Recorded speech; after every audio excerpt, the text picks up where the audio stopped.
இயேசு கிறிஸ்துவின் நாமத்தினால் இந்த நாள் தேவனுடைய என்கிற வார்த்தையின் மேலுக்கு உங்களை அன்போடு வரவேற்கிற இந்த நாளிலும் தேவன் பேசுகிறதை கவனிக்கத்தக்கதாய் நல்ல கவன ஈர்ப்பின் காரியத்தை தேவன் நமக்குள் உருவாக்குவாராக. கண்கள் மூடி சொல்வார், ஆண்டவரே, இந்த நாளிலும் நீர் பேசுகிறதை நான் கவனிக்க வேண்டும் ஆண்டவரே. தியானிப்பதற்காக எடுத்துக்கொண்ட வேத பகுதி எரேமியாவின் புத்தகம் 10வது அதிகாரம் 1வது வசனம் இப்படியாக சொல்லுகிறது. இஸ்ரவேல் வீட்டாரே, கர்த்தர் உங்களுக்கு சொல்லுகிற வசனத்தை கேளுங்கள். அன்பானவர்களே, இஸ்ரவேலர்கள் அநேக பலிகளை தேவனுக்கு செலுத்தினார்கள், அநேக பண்டிகைகளை கொண்டாடினார்கள், அநேக காரியங்களை தேவனை ஈர்த்து கொள்ளும்படியாய் அவர்கள் செய்தார்கள்.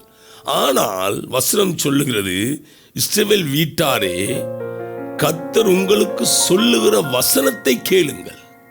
பாருங்க, அவர்கள் காதில் உள்ள காதணிகளை கழட்டி கொடுக்க ஆயத்தம், தங்கள் ஆபரணங்கள் எதா இருந்தாலும் கொடுக்க ஆயத்தம், கர்த்தருக்காக பலியிட ஆயத்தம். ஆனால் ஒன்றை மாத்திரம் செய்ய ஆயத்தம் இல்லை. எதை மாத்திரம் தெரியுமா? கர்த்தருடைய வசனத்தை கவனித்து கேட்பதற்கு அவர்கள் ஆயத்தம் இல்லை.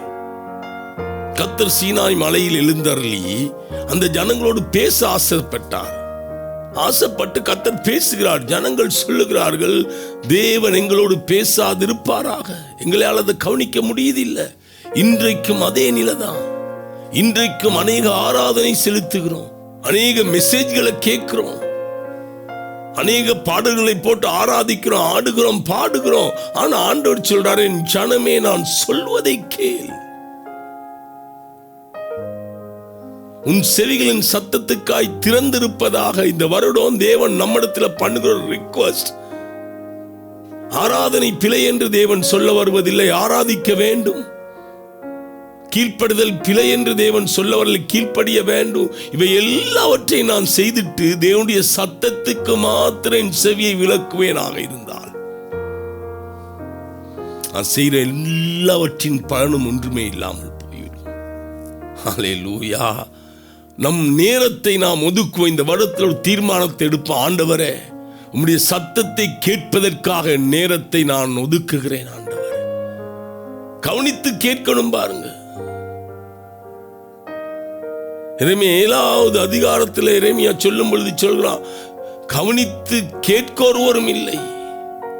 கவனித்து கேட்டா என்ன பேசுறாங்க? யதார்த்தமானவைகளை பேசுகிறார்கள், கர்த்தருடைய வார்த்தையை பேசவில்லை. ஏன் கர்த்தருடைய வார்த்தையை பேசவில்லை? கர்த்தருடைய வார்த்தையை கேட்கவில்லை. அன்பானவர்களே,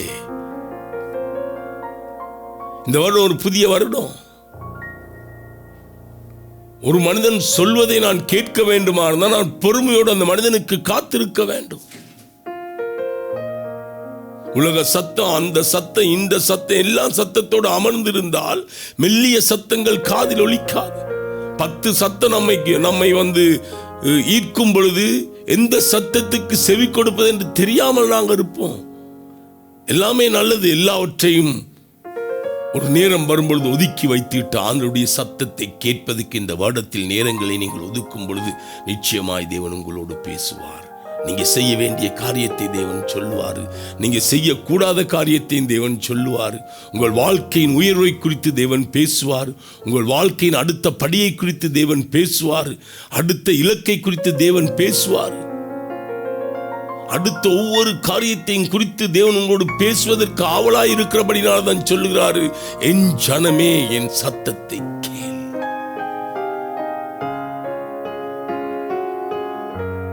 பாருங்க, பைபிளில் எழுதப்பட்டது மாத்திரம் பரிசேயரும் சதுசேயரையும் பிடித்துக் கொண்டு இயேசுவுடைய வசனத்துக்கு செவியை சாய்க்க மனதில்லாதிருந்தார்கள். அதனால லூக்கா 7வது அதிகாரத்தை சொல்வது, அவர்கள் தங்களுக்கு கேடுண்டாக்கும்படியாக. தேவன் இன்றைக்கும் பேச ஆயத்தமாயிருக்கிறார். இந்த வருடம் முழுவதும் உங்களோடு பேச ஆயத்தமாயிருக்கிறார். நம்முடைய செவிகளை சாய்ப்போம் தேவனுக்கு, நேரத்தை ஒதுக்கும். ஆண்டவரே, நீர் பேசும், அடியேன் கேட்கிறேன். அமர்ந்திருந்து பாருங்க, நிச்சயமாய் தேவன் பேசுவார்.